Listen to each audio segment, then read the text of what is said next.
oyo bozali komona ezali solo ya bonzoto te. Bazali kobonisa ngai kimbangu bayebi solo ezali namba.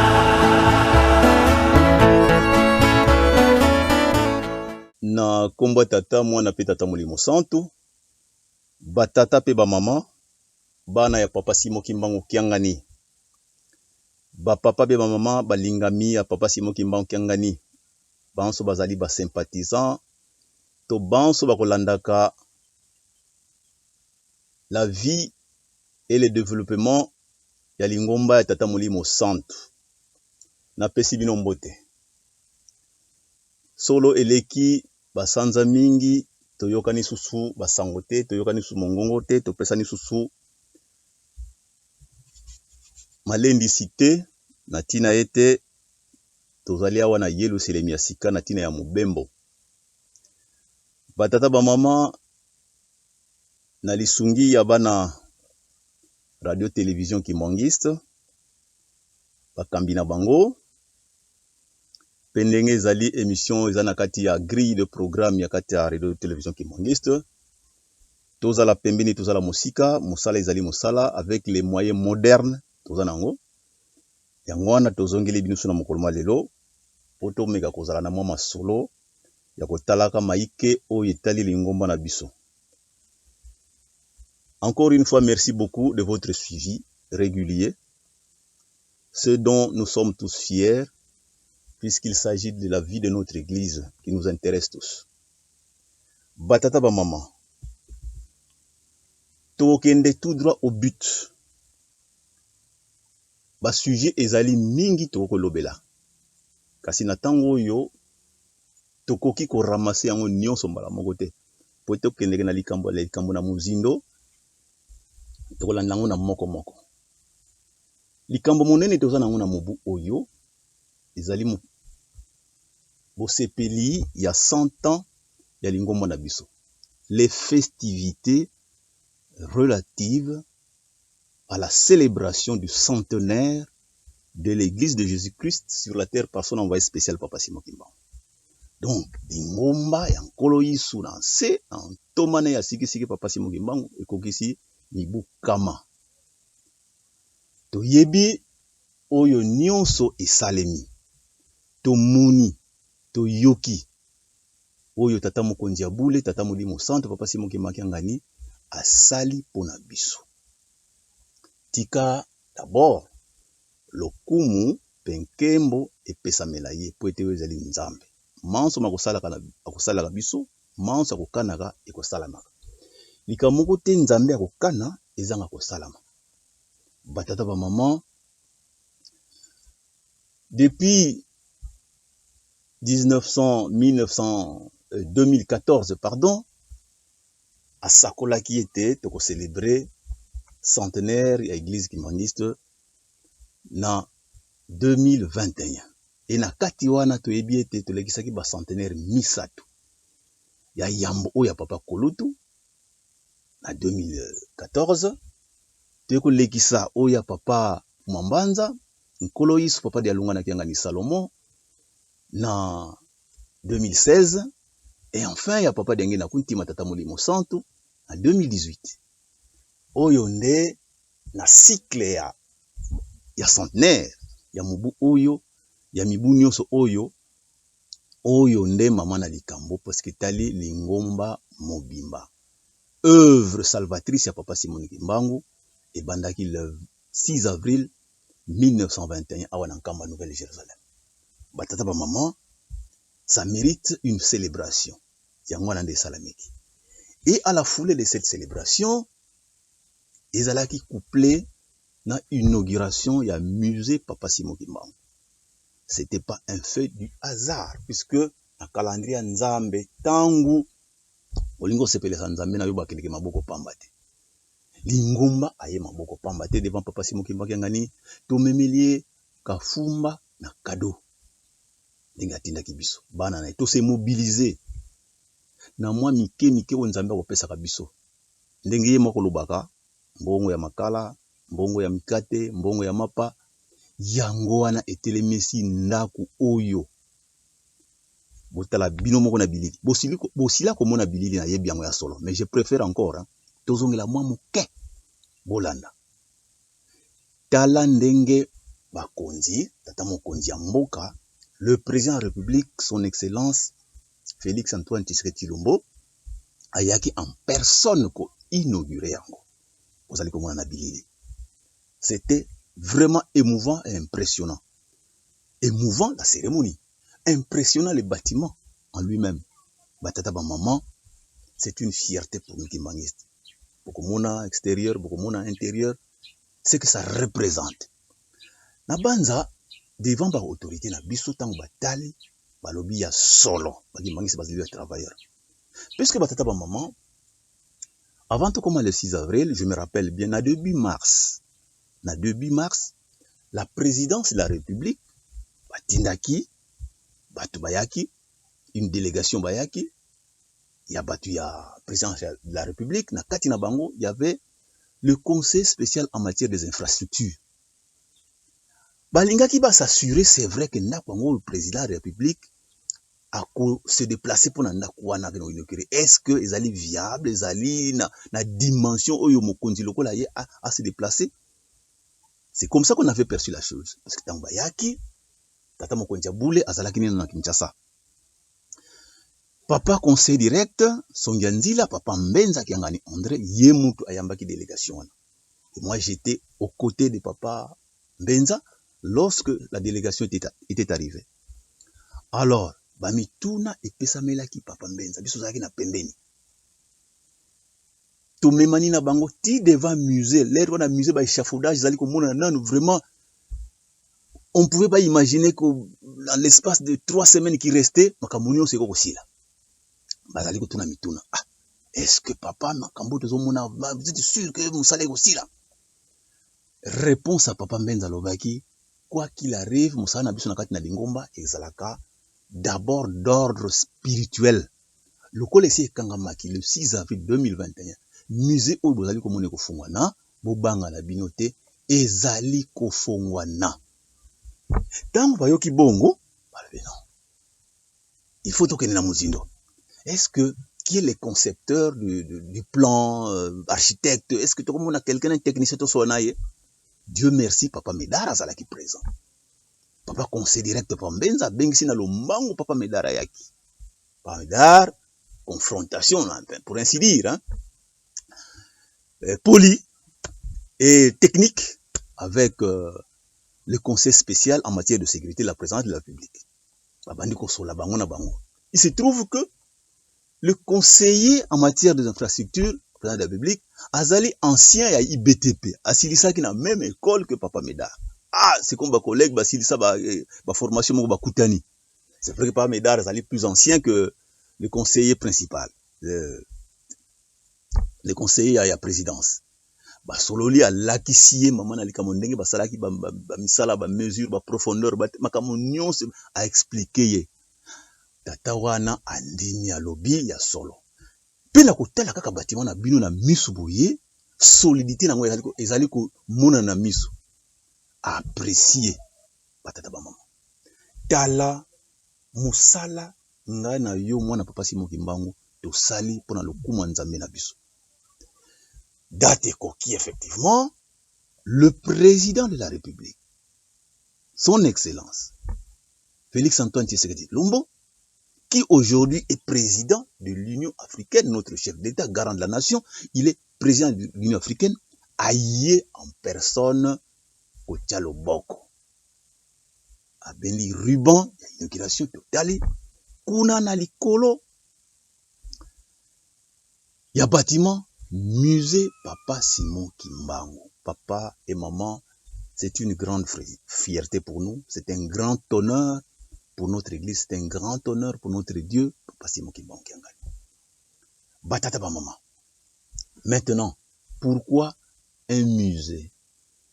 Pourquoi un musée? Les gens peuvent se dire, mais pourquoi le musée ça sert à quoi? C'est pour notre histoire. Combien de fois, depuis que Papa Simon Kimbangu est là, il nous a parlé à Kinghulu de la recherche de notre authenticité, de notre identité, des non-repères culturels, des non-repères civilisationnels.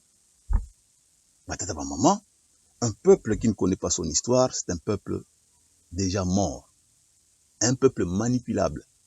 Ya mwana papa alingaki ete po tokota na mama na likambo to récupérer oyo ya motuya nzamba bongisela biso ti tango tokona aterrir kona na nkulu mbimbi, il faut bana na bayeba histoire. Raison pour laquelle d'ailleurs na 2003, 2002 puis 2003, donc 2003 d'abord et puis 2004 asalaki ba tourner et ba site historique.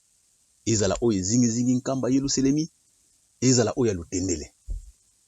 O bazalaka na nkamba yelo selemi bayebi, il y a des archives, o bazalaki pina lutendele lokola ngai na zalaka ba archive ezali. Batata ba mama nyonso wana pona ko kundola bokoko na biso, histoire na biso. Mwana na mwana, il faut ayeba epai tata na ye atiaki lokolo. Tango tata na ya komeki place wana, likambo nini atiaki wana, liloba nini abimisaki, prophétie nini ezalaki na place wana. Manso wana papa Simon Kimbangu Kiangani alakisi biso. Batata ba mama, biloko nzambe alakisaki biso. Sur le champ, il faut le bagaka non, papa Simon Kimbangu Kiangani azali nzambe. Comment il pouvait connaître toutes ces histoires-là? Il n'était même pas présent quand tout cela se déroulait.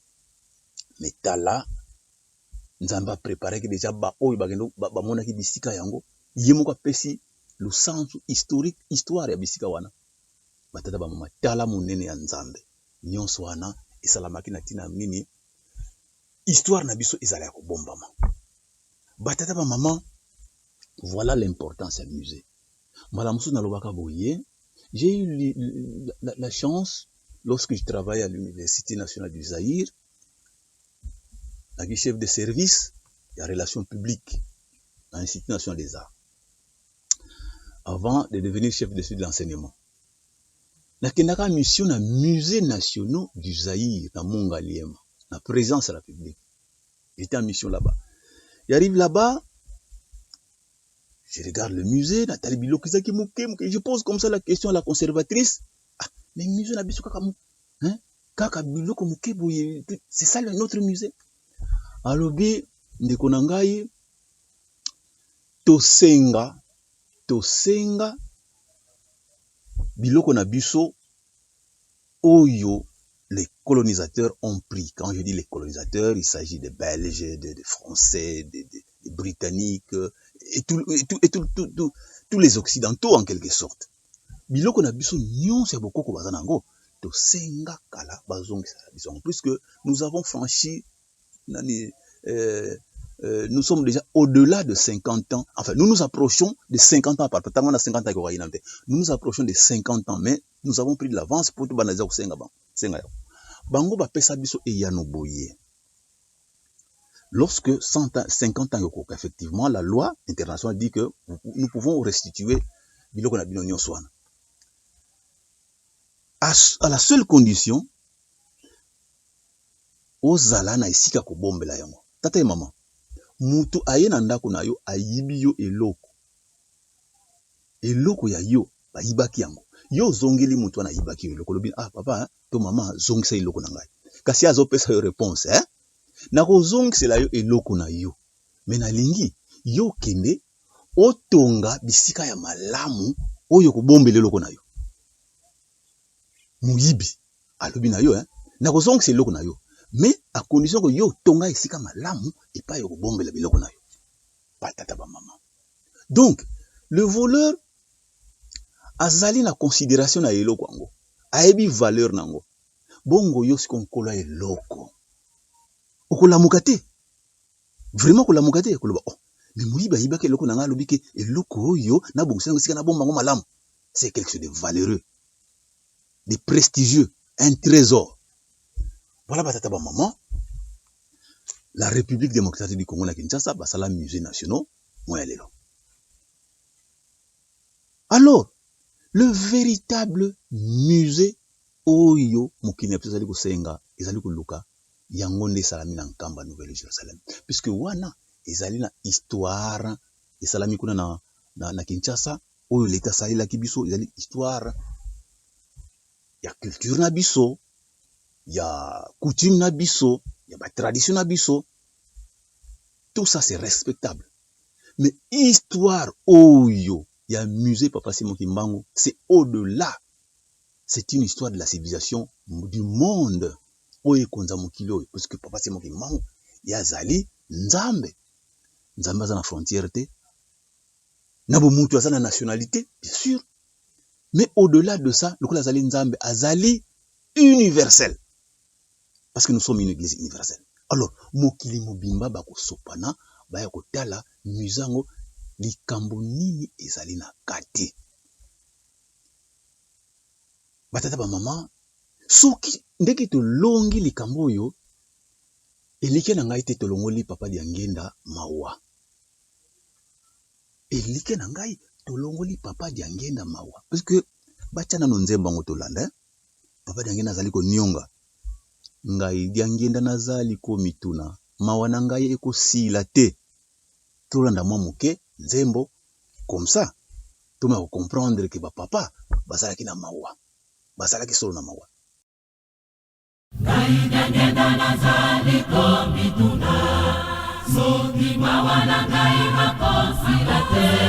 Libotani dona yaka ko bikisa, kino lelo nizali kondimela te. Nikamba misena misala ya mabe, nibeko misala baliko nibwaki. Kochola kofinga ngai nitikite, bozoba ya mwindo ekosila te. Ngai Diangenda nazali ko mituna, soki mawa na ngai makosila te. Libotani dona yaka ko bikisa, kino lelo nizali kondimela te. Nikamba misena misala ya mabe, nibeko misala baliko nibwaki. Kochola kofinga ngai nitikite, bozoba ya mwindo ekosila te. Ngai Diangenda nazali ko mituna, soki mawa na ngai makosila te. Libotani dona yaka ko bikisa, kino lelo nizali kondimela te. Nikamba misena misala ya mabe, nibeko misala baliko nibwaki.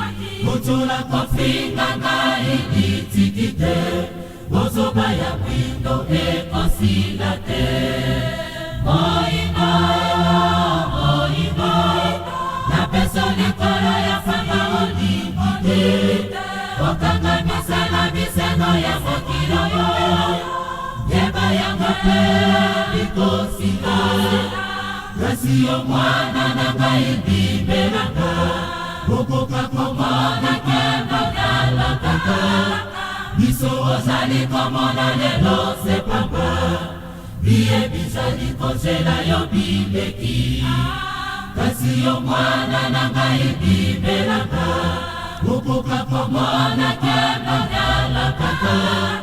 Biso ozali komona lelo sepamba, biye bizali kozela yo bileki.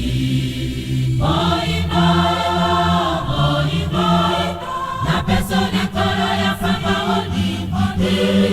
Okanga misala miseno ya mokilo yo, yeba ya mape likosila. Kasi yo mwana na ngai bimelanga, okoka komona kemba nyala kaka. Biso ozali komona lelo sepamba, biye bizali kozela yo bileki. Kasi yo mwana na ngai bimelanga, okoka komona kemba nyala kaka. Biso ozali komona lelo sepamba, biye bizali kozela yo bileki. Moina, moina, na peso likolo ya fanga olimite. Okanga misala miseno ya mokilo yo, yeba ya mape likosila. Kasi yo mwana na ngai bimelanga, okoka komona kemba nyala kaka. Biso ozali komona lelo sepamba, biye bizali kozela yo bileki kasi yo mwana na ngai bimelanga okoka komona kemba nyala kaka biso ozali komona lelo sepamba biye bizali kozela yo bileki oina na peso likolo ya fanga olingi te okanga misala bisengo ya mokili oyo yeba yango mpe likosinga kasi yo mwana na ngai bimelanga okoka komona kemba nyala kaka biso ozali komona lelo sepamba biye bizali kozela yo bileki kasi yo mwana na ngai bimelanga okoka komona kemba nyala kaka biso ozali komona lelo sepamba biye bizali kozela yo bileki. Merci beaucoup. Tolandi nzembo batata ba mama. Papa diangenda mutu azali kolela. Azali komituna sike mawane kosila te. Pona nini libuta oyo azali ko biki ayaki po abundela bikisa tozali ko décevoir ye. Alelaki mingi banzembo azali mingi ya manyonga papa diangenda. Kasi lelo yo papa Simon Kimbangu kiangani aye tata na ye ayaki po akosukisa alobaki na mbanzanda bako kosakola na kati na mokili mobimba banzembo mawa ekozala lisusu te que tata molimo santo papa Simon Kimbangu kiangani aye po asukisa silisa batata ba mama yango tozali komona tout le projet ya Nzambe esila ko salema maman na likambo atteindre le but final. Maman na likambo atteindre le but final. Le but final c'est quoi? C'est que ngana yo tozongela esika na biso ya yambo. Surtout mutu mwindu. Tozongela esika na biso ya yambo. C'est une démarche, c'est tout un processus. Ezali mawa ya komona batu ba mituna kasi tosalaki ba conférence internationale. Bongo tomonaki nini? Tosalaki exhumation nzota mama mwindu. Bongo tomonaki nini? Kasi tosalaki pe révision procédé. Bongo tomonaki nini? Kasi totongaki pe boite, tomonaki nini? C'est comme si on doutait des promesses de notre Dieu. Lelo yo musée yango. Depuis 2014, papa enclenché construction à musée oyo. 2021 inauguration. Au bout de 7 ans de travaux. 7 ans de travaux. Pasi ezalaki ya solo puisque na ebela misala tata molimo santa asangajaki nango kotonga ba sika ya bapaya na makambo ebele sur le plan administratif et social yango na memeki musala ekoma jusque na tango oyo avec nos petits moyens batata ba mama parce que bâtiment oyo ndenge tongami sans échafaudage mécanique technologique ndenge to bina mwana poto avec ba grue moko sophistiqué moderne biso wana ezalité na maboko bat ba tombola biloko na maboko et ce qui iloko esali 7 ans c'est à applaudir et non seulement tout applaudir non seulement parce que musée s'il mais c'était accompagné na ba belé ba travaux ba construction ya ba résidence makambe belé o ba paya ba sengele ko ya kovanda. Donc Nkamba, c'est un grand chantier où il y a d'immenses travaux. Ils allaient continuer au salamati moyale. Voilà batata ba maman. Alors, musée yangoyo et telemi fierté yangai na yo papa batata ba maman. Maintenant, au moment où musée ils allaient inaugurer, vous allez comme itunate, tomoni nini. D'abord, avant d'atterrir na likanisi na ngai wana, nalobi boy. Nalobaki ete Nzambe azana objectif ni à atteindre. Objectif yango ezali ngai moto mwindo na zongela esika na ngai yambo. Puisque sila ko yebisa biso tike ngala ya Jacob esili ko sila. To sili ko kota na ngala ya Esau. Batata ba maman, c'est un combat. C'est un combat. Oyo ba sosola likambo na ba chancellerie spirituel dans le monde, ba yebike mama na likambo lo bamina bisika wana. Et tumba il faut izala makasi. Oyo ya Jacob elonga na maboko na bango et que n'est pas Esau. Ça sera pas facile. Ça sera pas facile. Tu yebike na Biblia Jacob kino tangwa luka kindeko na Esau aye kufuka mangulumi 7 fois. Pasenga bolimbi se pande abengi kutu mon Seigneur. Abengi mon Seigneur. Maintenant qu'est-ce qui va se passer pour que transition en salema pouvoir à Jacob ezonga na Esau? Est-ce que mundele akosala un geste yo nanga to yebite? Est-ce que ça c'est un geste yo nangai to yebite? Mais il que c'est un processus to zali ko kende. Ah to sala conférence internationale to sali. Ah to sala révision procès to sali. Ah to sala exhumation nzota mama mwilo to sali. Ah to kota sikoyo na botongi musée to sali. C'est comme un processus pour atteindre un but, ezali boye. Ozali kolonga yo pa yo ozali. Ozali kokende na mboka de point A vers le point B. Mboka A vers mboka B. Une longue distance dans la kati. Batata ba maman. Tango ozali kokende nzela yo onani oyebite. Okuta na peut-être ba précipice. Okuta na ba ravin. Okuta na ba bisika ya mabe, ba cours d'eau qu'il faut traverser. Tango komi na place wana, qu'est-ce qu'il convient de faire d'abord? C'est même un devoir. Il faut botonga pont. Boleka na ngambo mususu. Il faut botonga pont. Boleki na ngambo mususu. Bokomi esika moko nzela zamba moko impossible pas que tu les ate. Vous allez abattre les arbres bofongola nzela boleki là. Ainsi de suite. Dieu aussi c'est comme ça. Il s'est donné comme objectif kobimisa biso na mpasi kolongola biso na bumba moisa amema biso na mboka ilaka. Amema biso na mboka ilaka. Donc c'est un chemin. C'est un chemin. Papa Simon Kimbangu a salaki chemin de la passion. C'était pas un chemin facile. C'était pas un chemin facile. Na chemin wana, bakutana kina ba pont, bakutana kina ba nani. Il fallait toujours travailler et retravailler. Jusqu'à ce que bokono kutana point final. Point final wana, ya wana papa la kibiso. Kozongi sa biso na stiga ya talo. Batata ba maman. Dengi na lobaki, inauguration, c'est une étape. Makambo salami na kati, yo nanga to komona kate. Yo nanga to komona kate. Mais il que bana na ye, ba ye mingi awana kamba Yerusalem. On s'y attendait de moins. Batu bakuti na Yerusalem ya kosakana te. Dans un contexte particulièrement difficile. COVID-19 yango ezali ko ningisa mokili. Ba frontière ba pays voisins awa frère Kangami lokola Angola, lokola Congo Brazzaville. On se disait que ndenge nini bandini bakoya. Poto n'en parlons pas. Mais Dieu merci. Bana naye bana papa Simon Kimbangu ndenge asalaka makamu shinaye batondi Yerusalem. Place ko tia lokolo ezalaki te. Batata ba maman. Inauguration musée papa Simon Kimbangu et salami par le président. Mais avant le président Kendeko kata ruban wana apesa ke biso le loba. Alobi na biso. Alobi na biso. Alobi na biso.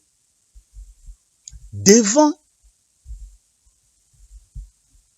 les présidents de deux chambres. Président du Sénat et président de l'Assemblée nationale.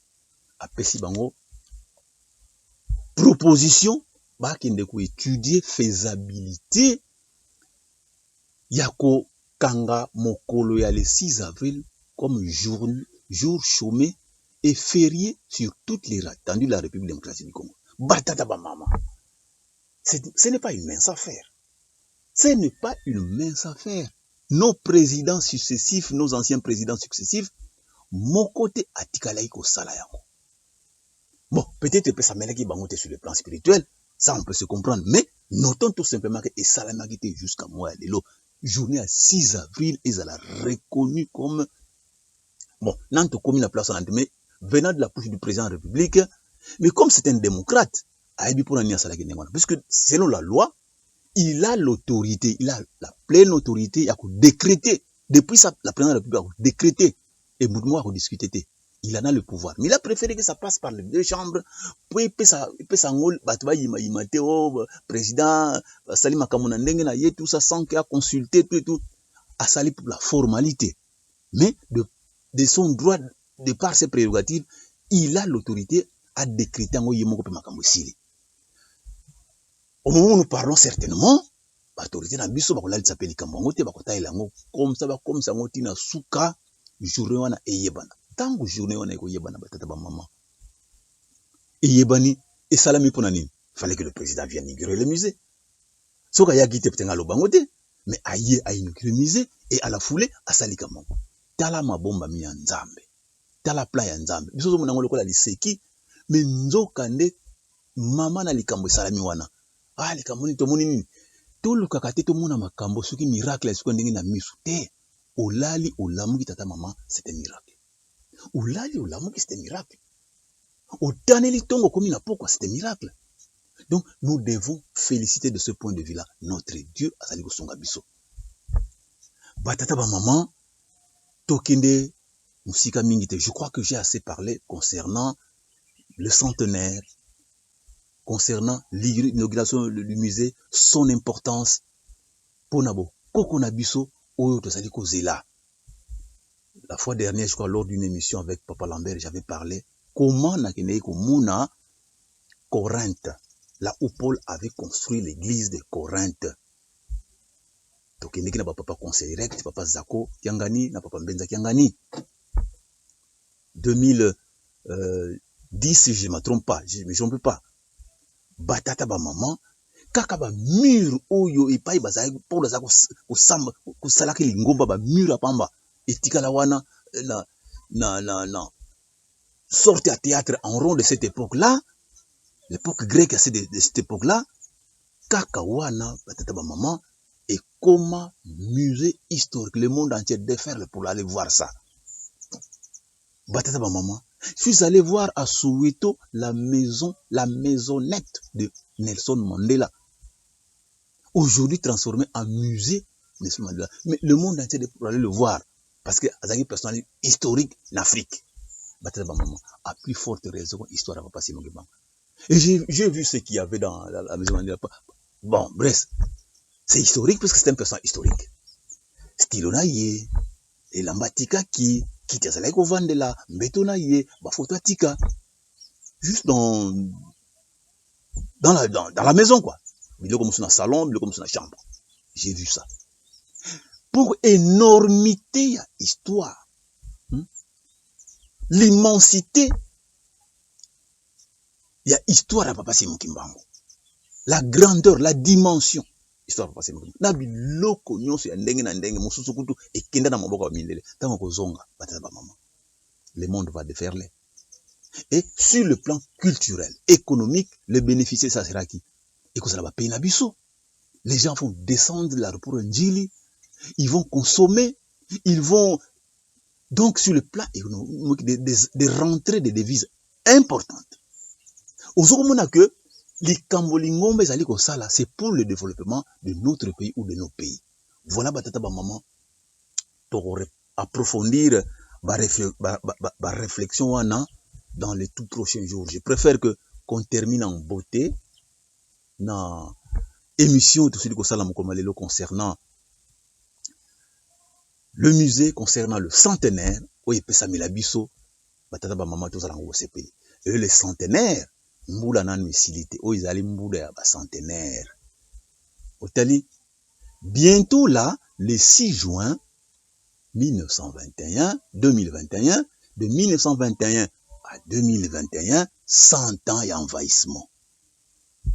Donc, comme on a le 3 octobre, jugement, condamnation injuste, il y a Papa Simon Kimbango par le tribunal colonial belge. 100 ans il y a événement aussi. Vous voyez la succession, il y a Biloko Nyonswan.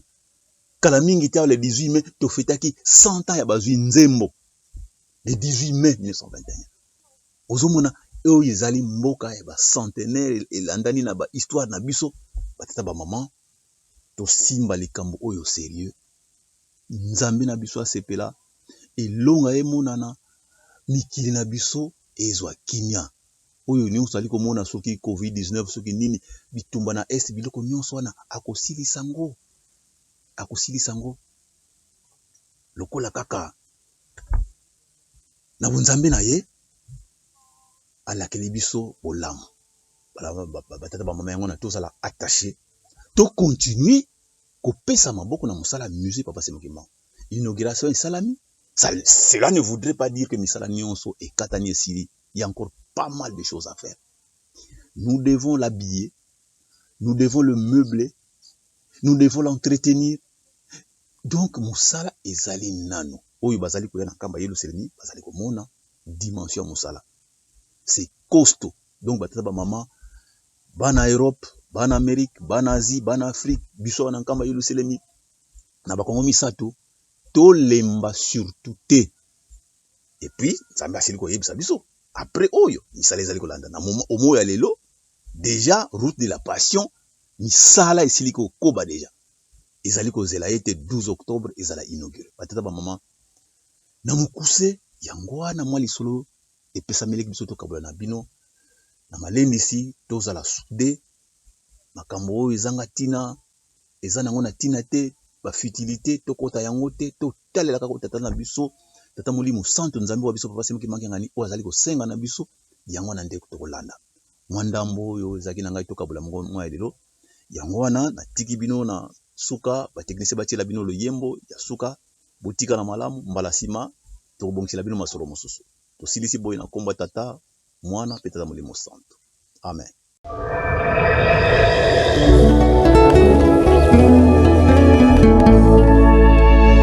Biso basungi tata tosengi yo masumu na biso kolokotanga te tala pasi tojali konyokwama tata tosengi yo kolongola biso na pasi oyo tala pasi tojali konyokwama tata tosengi yo kolongola biso na pasi oyo.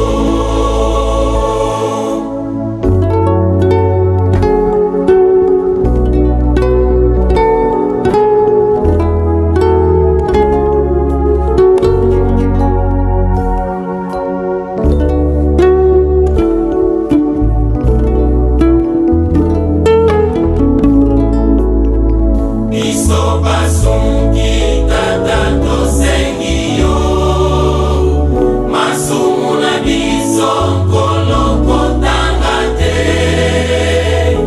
tala pasi tojali konyokwama tata tosengi yo kolongola biso na pasi oyo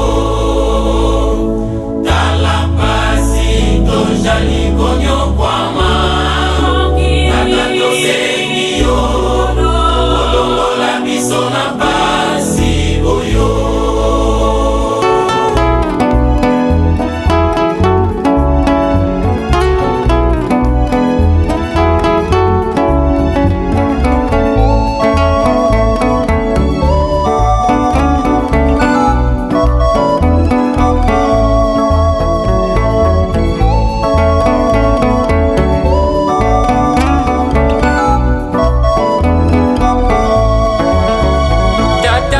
Nini yo pambolaka libota ya mindele bongo libota oyo ya baindo na nyasala tata nakoya elaka oyo senani yo kumbani tata pambola biso tata nakoya elaka oyo senani yo kumbani tata pambola biso tata ndenge nini opambolaka libota lya mindele bongo libota oyo ya bayindo na nyasala tata nakoya elaka oyo senani yo kumbani tata pambola biso tata nakoya elaka oyo senani yo kumbani tata pambola biso.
Thank you.